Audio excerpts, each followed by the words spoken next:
In this video, I'm going to go over the results of a literature review that I conducted on this topic of sleep training and infant attachment, and or does sleep training harm infants? My goal is that by the end of this video, you will feel confident in the answer to this question and that it will help you in making your own decisions with regards to sleep training. I will briefly cover some of my own experiences with sleep training and infant attachment, and I'll also talk about the history of where does this idea of sleep training and infant affecting infant attachment come from. But first, before I get into the results, I want to go over a little bit of how I came to, or how I answered this question in the first place. I did an initial search in PubMed, and I just typed in sleep training and attachment. I only got 136 results. I probably could have used better search terms, but it got me started, which is all I really want, most of what I wanted. I opened, from there, 136 results. I looked at 20 or 30 tabs and looked and read the summaries and abstracts. And from there, I printed off about 5 or so that I wanted to read further.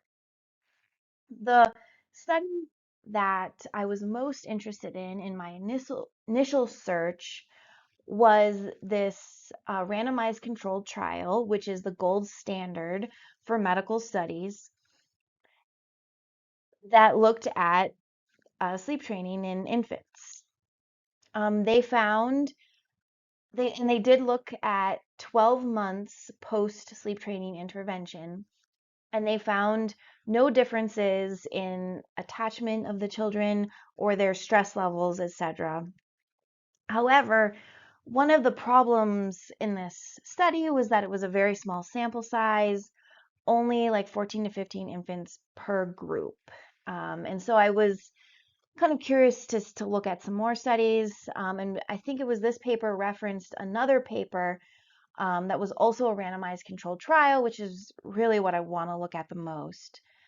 And so that paper was this 5-year follow-up of harms and benefits of behavioral sleep intervention, and this is a randomized trial as well. And this one had a much bigger sample size. Initially, they had about 326 participants, and then 5 years later, they had 225 participants, which would then be broken up into separate groups, which was about, and that was about 70%, that 225 was about 70% of the initial group that they used for the trial. So that is a limitation. You have 30% of the people dropping out. Um, However, they still have 70%, which I didn't think it was that bad given that it was 5 years later. And basically, 5 years later, they found no lasting harms or benefits to children or infants that were sleep trained.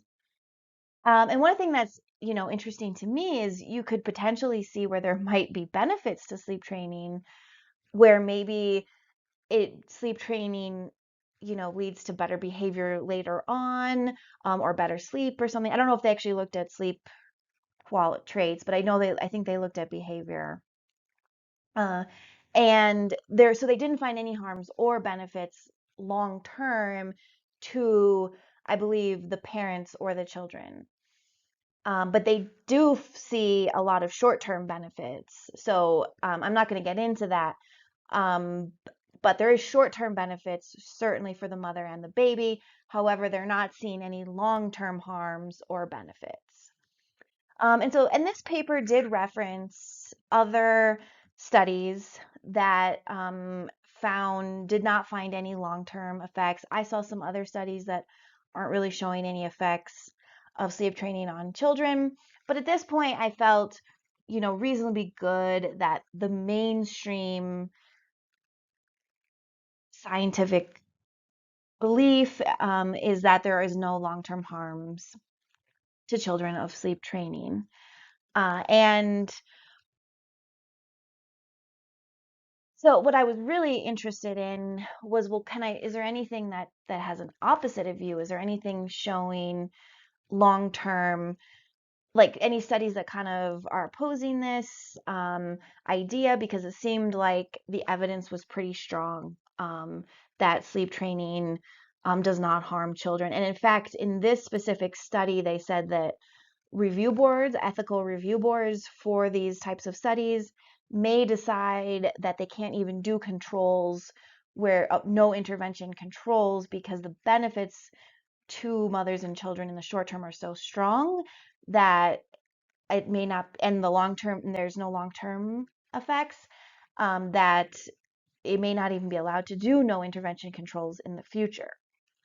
So, this was them, saying this from their own, is that true more generally? I'm not so sure. But in any case, I'm not seeing much that shows the opposite, that there really is harms. But I was curious to see if I could find anything. And basically, I didn't find any evidence that there are any harms to children of sleep training. However, I did kind of figure out where this idea comes from. And so in my reading, there was these couple of studies in the 1970s that showed that ignoring babies' cries leads to increased crying, and that this increased crying can lead to insecure attachment. And this was from primarily this one author. And it was like a little bit sketchy, particularly that 1978 study. I couldn't even find it. Uh, a copy of it was in a textbook or something, and it wasn't actually in a journal article. But anyway, these kind of couple of studies basically, according to what I read, became kind of the academic support for attachment parenting, which does not um, prescribe to any sort of sleep training at all. And so this kind of was there. There wasn't a lot of evidence really, or really many other studies done on this topic until 20, 30 years later. And in 2000, there was a good replication study which contradicted the results from these previous studies, which actually showed that ignoring babies' cries led to less crying. Um, but in any case, and now I've seen more studies that are looking at this idea of crying and attachment and parent responsiveness and all of that.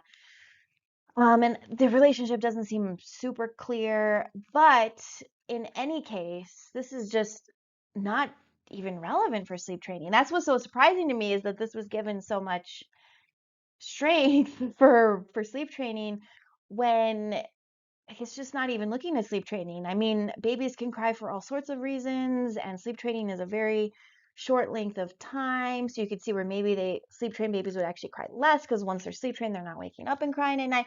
Anyway, they're just really not looking at sleep training itself.